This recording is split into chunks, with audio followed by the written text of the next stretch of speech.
আসসালামু আলাইকুম। চলে এলাম আমরা ড্রিম হলিডে পার্ক 2 ব্লগ নিয়ে।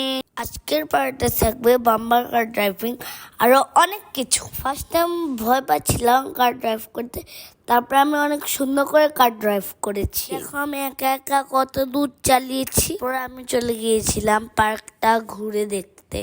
লেকের ভিতরে একটা সুন্দর লেক ছিল। লেকের উপরে পদ্মা সেতু, রকেট আর অনেক কিছু ছিল। পরে আমরা চলে গিয়েছিলাম একটা টানেলের ভিতরে। টানেলের ভিতর দিয়ে নদীর এক প্রান্ত থেকে অন্য প্রান্তে যাওয়া যায়। সম্পূর্ণটা টানেলই নদীর নিচ দিয়ে তৈরি করা হয়েছে। টানেল থেকে বের হয়ে আমি একটা বড় সাম্পানে বসেছিলাম। তারপর আমরা উঠেছিলাম কেবল কারে।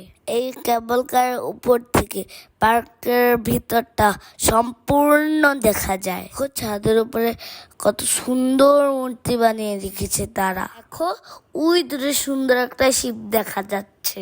এটা মূলত একটা রেস্টুরেন্ট। তারপর আমরা দেখতে পেলাম ওয়াটার পার্ক। ওয়াটার পার্কের রাইড গুলো এত সুন্দর ছিল, আমার মনে হচ্ছিল এক্ষুনি নেমে গোসল করছি। এই জায়গায় সিনেমার শুটিং হচ্ছে, সাথে আমিও শুটিং এ যোগ দিয়েছি। এর ভিতরে সুন্দর সুন্দর ক্রিয়েচার গুলা আমি মুগ্ধ হয়ে দেখছিলাম। মুরগি ধান খাচ্ছে, ঢেকিতে ধান ভাঙছে। আজকের মতো এখানে, আল্লাহ হাফেজ।